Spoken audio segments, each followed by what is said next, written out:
Well, he hired Hornaday, and he asked Hornaday why he didn't win the first truck race that he run in out there. And he said, well, on the last lap, I didn't want to tear fenders up. And he said, I'm going to hire you, and don't you ever worry about a fender. I was talking to Richard Childress earlier today, and he said, listen to Earnhardt tell Jeff Green how to drive a race car was a real exciting thing to do, too. We're 27 laps into the 250 here at Richmond. Mark Martin leading, Chad Little, Jeff Green, Johnny Benson, and Terry Labonte. Today's exclusive coverage of the Hardee's Frisco 250 on TNN is brought to you by Split Fire, the patented performance spark plug. It only costs more till you use it.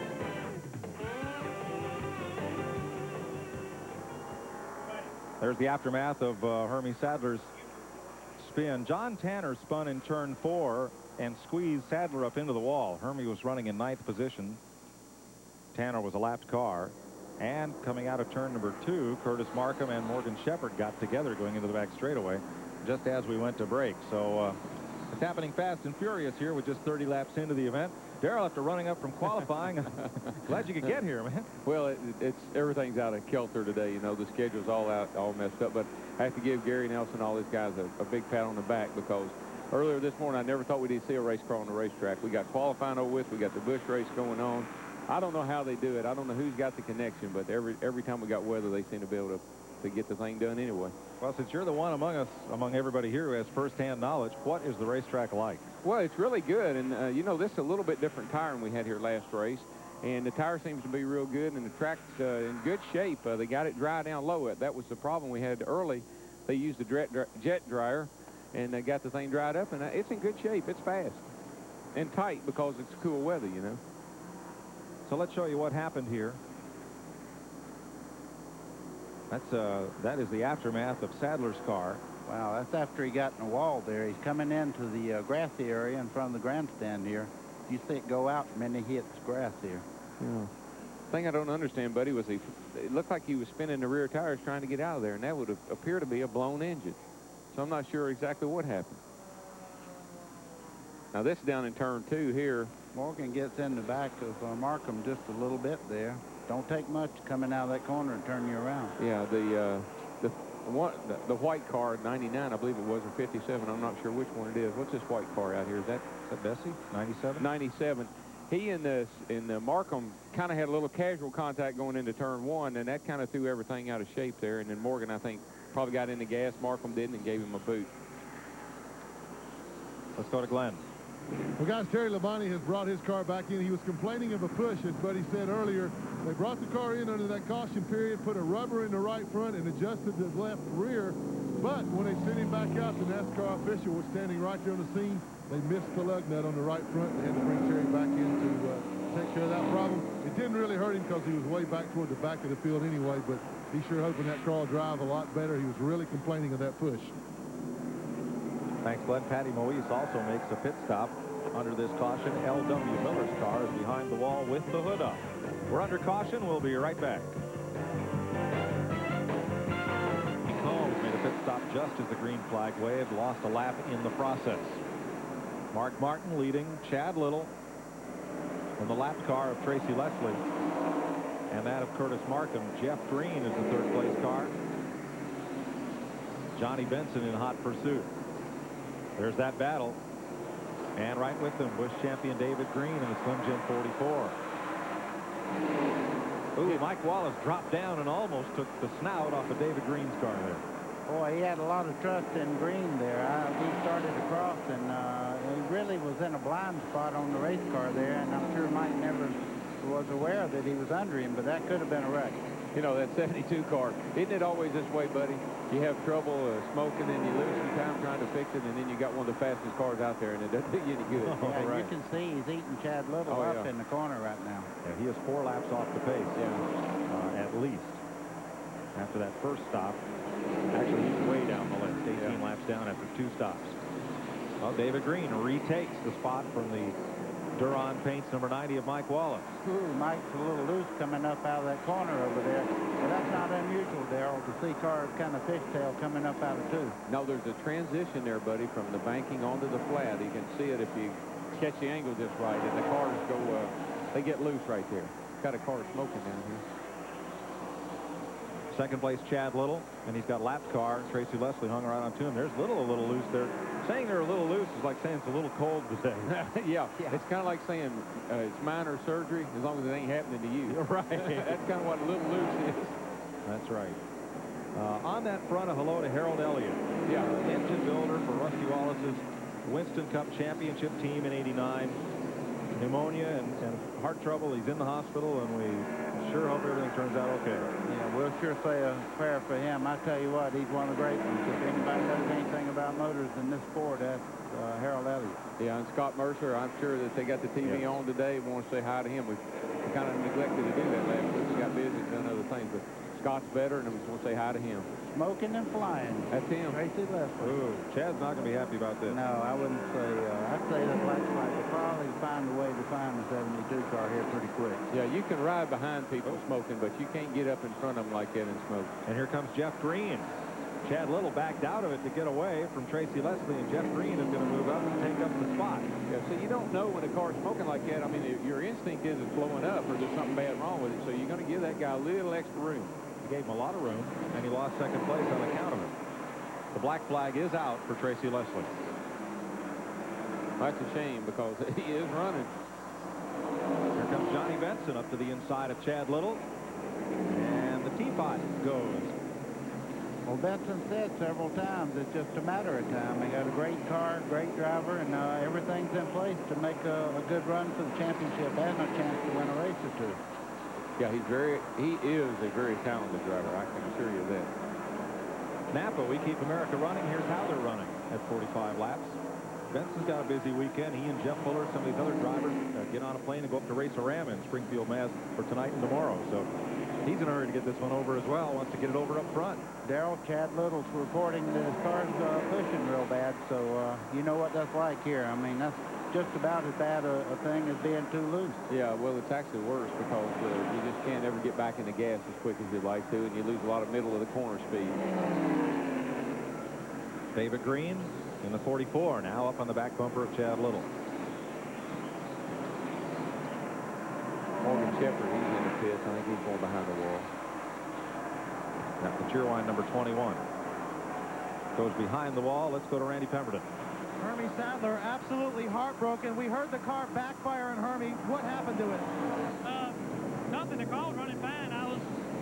Came up on the lap call and committed myself to go to the outside going in turn 3, and the 95 car spun out in front of me, and I know he didn't mean to, just got caught up in it. Second week in a row, I thought we had a car capable of winning the race, and just can't get to the finish, you know. We'll come back and try it again next week, I guess. Better luck next week. Finishing is everything in this sport. You can run well all day, but if you don't finish, it doesn't matter. Well, there's a young man that's got the car owner blues right now. He's looking at the bills as well as looking at the not finishing. Well, and if he looks at the points, only 2 races, he's 193 points back. That's more than a full race. Yeah. Well, you see David Green there. He got by Chad Little. Boy, this push condition he has right now, all he has to do is ride it out and hope he don't get in a lot of trouble with this push condition because, as you said before, you have to stay out of the gas when the front end is pushing. When it's loose, you have to get back in the gas, keep them coming around. So, Well, it's, you know, with the tire situation, who knows? I think over the long haul, I'd rather have it pushing a little bit than I had to have it get real bad loose on me. Because you can control that push with your foot. It's kind of hard to control that looseness with your foot. Mike Wallace, number 90. And Phil Parsons, the Luxair Chevrolet, number 99. This battle back at about 6th place. in the 20 car, there's Bobby Hillin just in front of him. There's racing everywhere you look around this racetrack right now for position. So we're just darting around, giving you guys something to look at here. These guys are all racing. These cars are 5 seconds behind leader Mark Martin, and there right with him is the Red Dog number 8 of Kenny Wallace.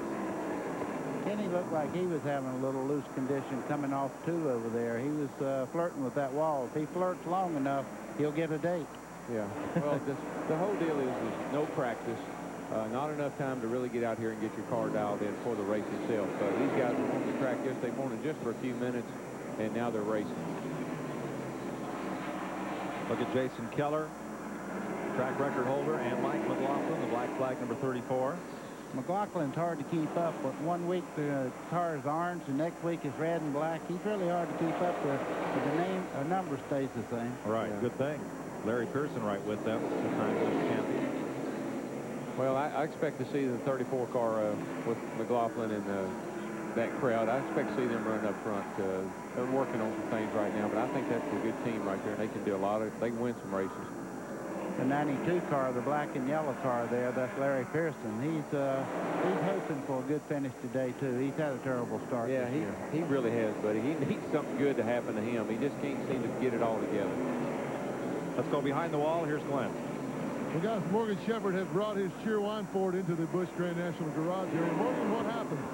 Well, first of all, just got hung up there whenever, I think the 63 car bumped the car in front of him, and then I got bumped, and I bumped him, and we all spun out and banged up the car and had tires rubbing the fenders. And then we come in and put tires back on it and got the right front against the fender again. So just a bad day for the Cheerwine Thunderbird.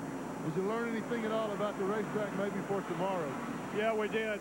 We felt like we could learn something from this, and I think we can help the Citgo Thunderbird a little bit. Okay, Morgan Shepherd looking forward to a better day tomorrow. As Mike McLaughlin goes underneath. Curtis Markham in 63. Larry Pearson follows suit. You know, that pit stop that Terry had to come back in on, if things keep going like they are, he's on, Mark's coming off turn 2 there. Terry's up here going into turn 3. Somebody needs to probably call Terry and tell him he might want to step it up a notch. That's a good way to hear something that you don't want to hear, calling a driver who's driving his heart out there and telling him. Oh, turn 1, big trouble. And the victim is L.W. Miller, but he was not the cause.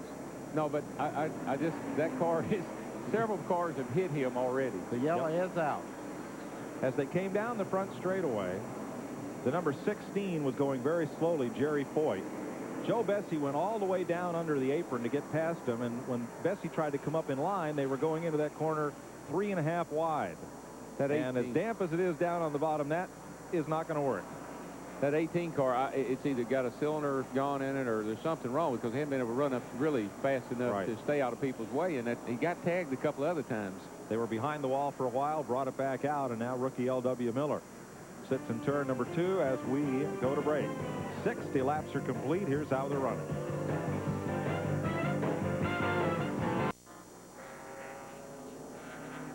Welcome back to Richmond. 61 laps complete. We're under caution. Folks at Steel bringing in these helicopter-mounted shots.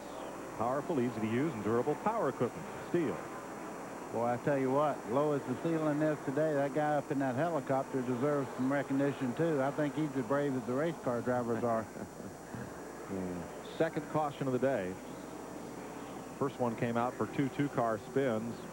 Let's show you what happened here as we get down to turn 1. Well, this is somewhat after the fact. This is the part that Joe Bessie wants you to see. Right, this is the direct evidence. We don't have the circumstantial evidence. That's right. Well, it looked like Bessie got into the left rear corner, and you know, casual contact getting into that corner sometimes gets a little more than casual. Well, I can hear Joe right now. No, you saw it on TV. I never touched him. Here's Glenn. Glenn? The track must be getting tighter, Glenn, because he wanted 5 to start with. Now he only wants 1. Oh, okay. All right. Sorry, guys. I was talking with Steve Mill there. I saw when Mark Martin came in, Steve Mill went to the car. As well as it's running, he put a round of bite in it. And you might have heard Steve say there that originally Mark wanted 5 rounds of wedge, but they just decided that 1 would do it for right now. David Green, or Jeff Green, when he came in, they changed 4 tires, no chassis adjustment. Terry Labonte came back in. There was some miscommunication. He went out and he came back in again. So they're not having a very good day, although they are hanging on to that lead lap. I don't understand that 44 car coming in late like that. You know, everybody already pitted, and he came down pit lane. Maybe we can find out what's going on down there.